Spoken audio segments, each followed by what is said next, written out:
Fascist Awami League নিষিদ্ধ হয়েছে আলহামদুলিল্লাহ। অনেকে কইতেছেন না এইটা নিষিদ্ধ না, এটাই আইনত নির্বাহী আদেশের নিষিদ্ধ।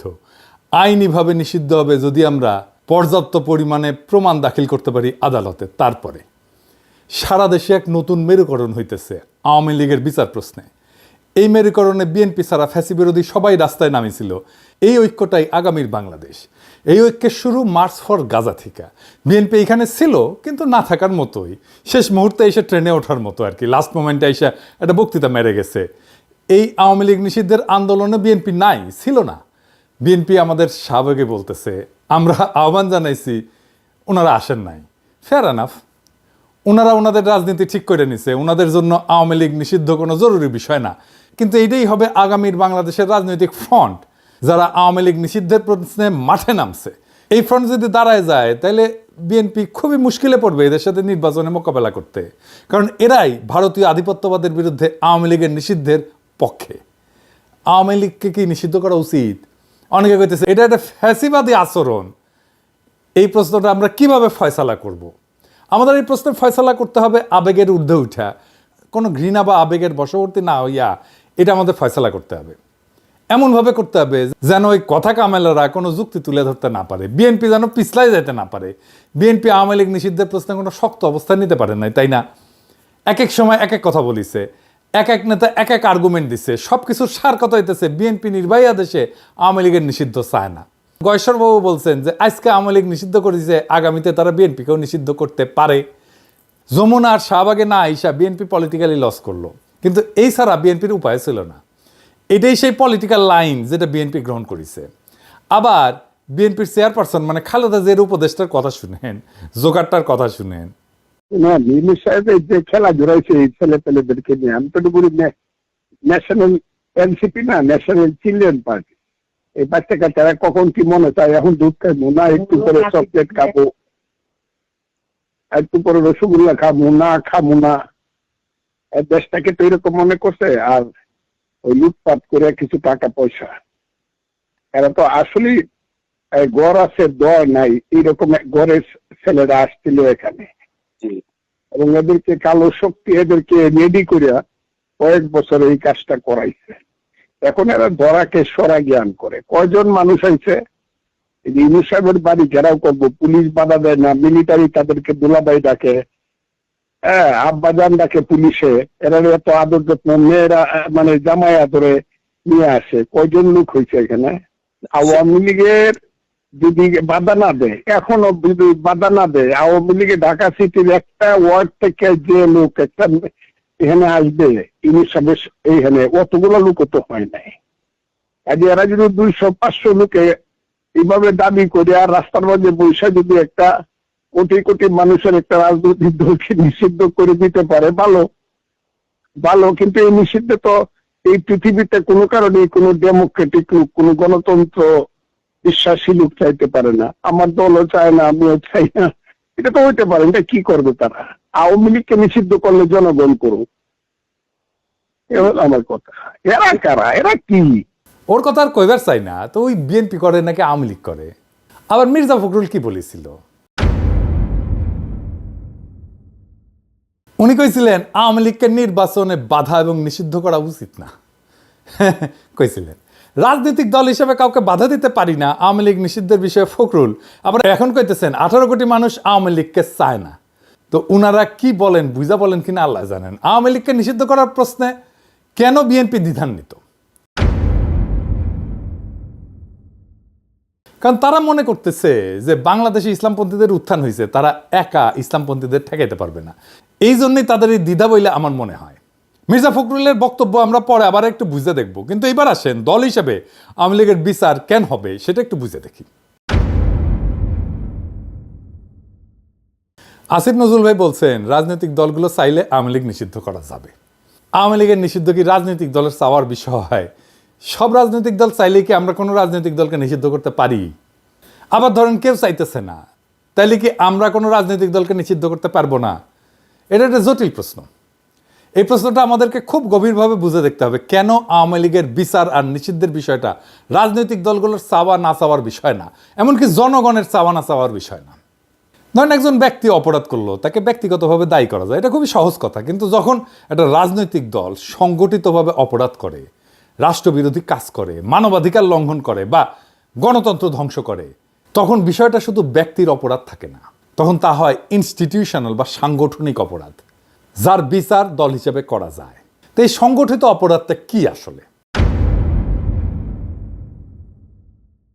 এই সংগঠিত অপরাধ হইতেছে রাজনৈতিক দলের সেই অপরাধ যা রাষ্ট্রের যে বুনিয়াদী আদর্শ সেটাকে ধ্বংস করে দেয়।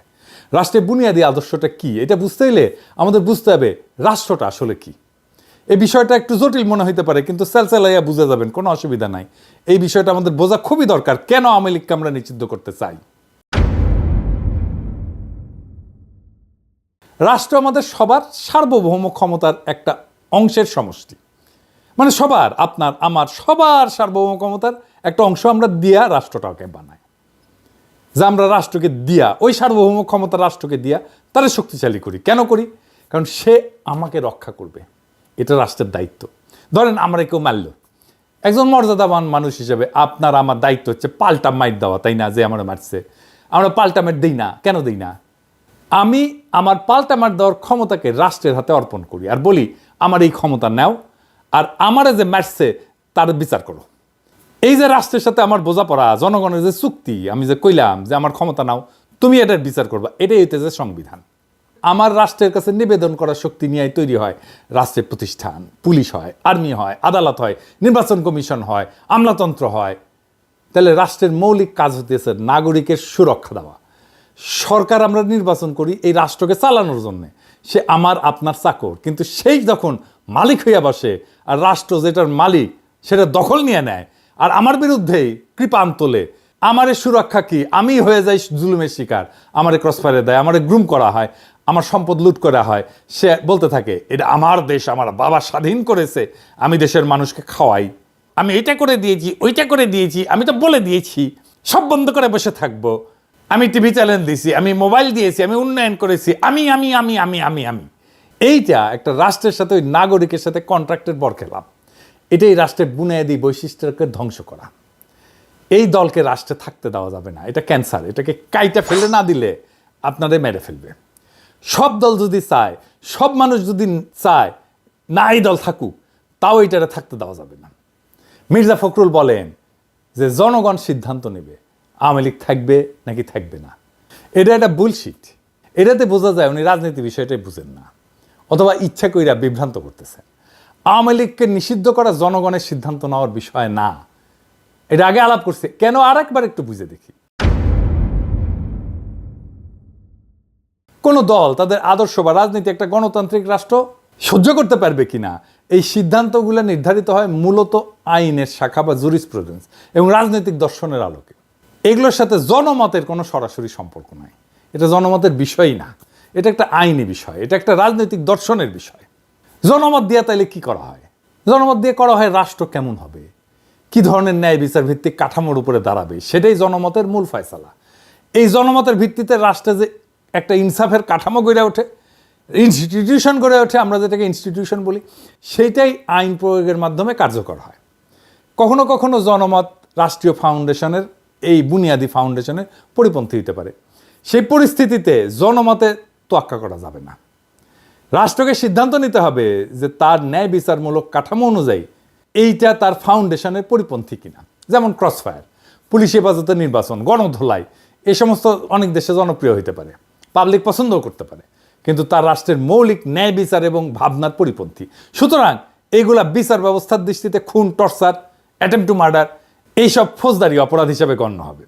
এইখানে জনমতের দোহাই দিয়া অপরাধের অস্বীকারের কোনো সুযোগ নেই। এই একই যুক্তিতে কোনো রাজনৈতিক দলকে নিষিদ্ধ করা হবে কিনা সেটা নির্ধারিত হবে রাষ্ট্রের মৌলিক ন্যায় বিচার এবং রাজনৈতিক আদর্শের সাথে ওই দল সঙ্গতিপূর্ণ কিনা তার উপরে। জনমত বা অন্যান্য কোনো রাজনৈতিক দলগুলোর মতামত এখানে বিবেচ্য না।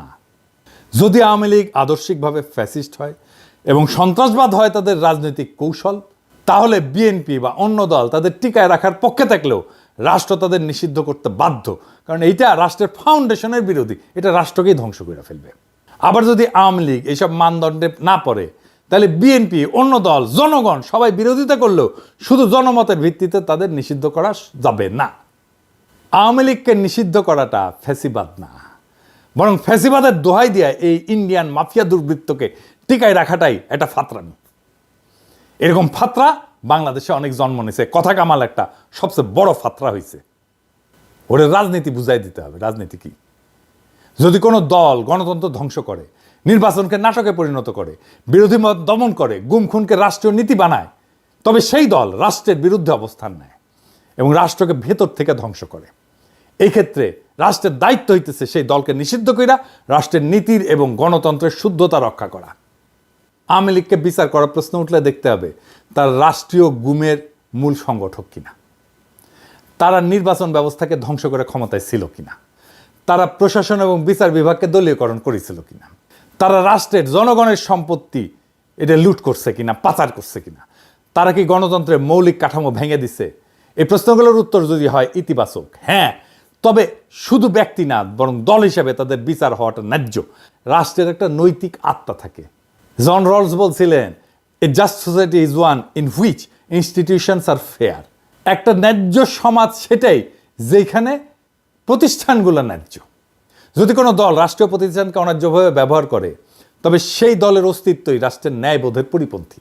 এই কারণে আওয়ামী লীগ একটা সংগঠিত অপরাধী শক্তিতে পরিণত হয়েছে, রাজনৈতিক দল এটা নাই। তাই এই সংগঠিত অপরাধী দলকে নিষিদ্ধ করা একটা ন্যায়পরায়ণ রাষ্ট্রের দায়িত্ব, দল না। রাষ্ট্র গুরুত্বপূর্ণ। রাষ্ট্র গণতন্ত্র রক্ষা করতে ব্যর্থ হইলে সেটা তার নিজের আত্মাকে হত্যা করে। আওয়ামী লীগ যদি বারবার প্রমাণ করে তারা গণতন্ত্র, মানবাধিকার, আইনের শাসনকে ধ্বংস করেছে, তবে সেই দলের প্রতি সহনশীলতা নয় বরং আইনি এবং নৈতিক বিচারে নিষিদ্ধ করাই হবে প্রকৃত প্রগতিশীলতা। দেখেন, মুজিবের আমলে এইটা স্বৈর শাসন আনছে না, আবার হাসিনার আমলে ফ্যাসিবাদ। একই দল তো, তাই না? একই দল তো বাকশাল করছে, একই দল হাসিনা করছে, একই দল হাসিনা ফ্যাসিবাদ করছে। এইখানে শাহবাগ, যেহেতু শাহবাগে আন্দোলনটা হয়েছে একটা অংশ, প্রথমে শুরু হয়েছিল যমুনার পরে, তারপর ওখান থেকে শাহবাগে আসছে। এইখানে শাহবাগ নামটা বিএনপি নিয়ে আসছে 2013 সালে জামাত বিরোধী আন্দোলনের আইকন হিসাবে। যে আন্দোলন ফ্যাসিবাদ কায়েম করছিল, বিএনপি কইতেছে শাহবাগে সবাই গেছিল, ছাত্রদল যায় নাই। এটা 6 ফেব্রুয়ারির সংবাদ, মানে শাহবাগ শুরু হওয়ার পর দিন। আর 12 ফেব্রুয়ারিতে বিএনপি শাহবাগকে স্বাগত জানাইছে। হ্যাঁ, ওইটা আর কয় না। হ্যাঁ, বুঝছাও। এইবার বিএনপির লোকেরা বলেন তো, আপনার দল কেন স্বাগত জানাইছিল? বিএনপির অনেকে, আমিও সিপিবির কর্মী হিসেবে শাহবাগে গেছিলাম, আমি সাক্ষী, বিএনপির লোকেরা গেছিল। আমার দল শাহবাগ ত্যাগ না করলেও আমি দল ত্যাগ করে তওবা করেছি, ভুল স্বীকার করেছি ব্যক্তি হিসাবে। বিএনপির লোকেরা আমার শাহবাগের টাইমে স্ক্রিনশট আর আগের ভিডিও নিয়ে দেয়, দেখায় আর কি, যে দেখো দেখো দেখো কি কইছিল কি কইছিল কি কইছিল। এই নিয়ে আলাপ করবো আজকে। কিন্তু আপনার দল বিএনপি যে শাহবাগের স্বাগত জানিয়েছিল তার জন্য তওবা করেছিলেন, করেন নাই। হ্যাঁ, বেশি ফাতরামো করেন না। হ্যাঁ, বেশি ফাতরামো করেন না, আপনারাই ধরা খাইবেন। শাহবাগ আওয়ামী নিষিদ্ধের আন্দোলনের জায়গা হইয়া তার ঐতিহাসিক পাপ মোচন করেছে। জার্মানিতে একটা জায়গা আছে রেইনহার্ড হেডরিক প্লাটস বলে, বার্লিনে। 1930-এর দশকে নাৎসিবাদীর জন্ম ওই জায়গাটায়। হিটলারের জার্মানির প্রতীকী স্থান ছিল এটা। আর 60-70-এর দশকে এইখানেই ছাত্র জনতা নাৎসি অতীতের বিরুদ্ধে এবং সমাজতান্ত্রিক অধিকারের দাবিতে আন্দোলন করে। প্রথমটা ছিল ফ্যাসিবাদের প্রতিষ্ঠার পক্ষে, দ্বিতীয়টা ফ্যাসিবাদের বিচার এবং গণতন্ত্রের দাবির পক্ষে।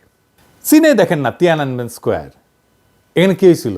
1949 সালে কমিউনিস্ট পার্টির বিজয় ঘোষণা করা হয়েছিল এবং গণচীনের প্রতিষ্ঠার আনুষ্ঠানিকতা এই স্কোয়ারে হয়েছিল। আবার 1889 সালে, তখন আমরা ছাত্র, কেবল ছাত্র জীবনের শেষ দিকে, সে একই স্কোয়ারে ছাত্র তরুণদের গণতন্ত্র এবং রাজনৈতিক সংস্কারের পক্ষে বিশাল বিক্ষোভ হয়েছিল। পরে সেনাবাহিনী গুলি কইরা সেটা দমন করে। প্রথমটা ছিল কমিউনিস্ট শাসনের প্রতিষ্ঠা, আর দ্বিতীয়টা ছিল কমিউনিস্ট শাসনের অবসানের আকাঙ্ক্ষার আন্দোলন।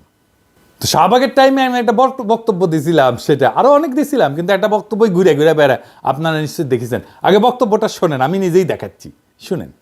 একটা জিনিস বুঝতে হবে, Jamaat was not a mere collaborator.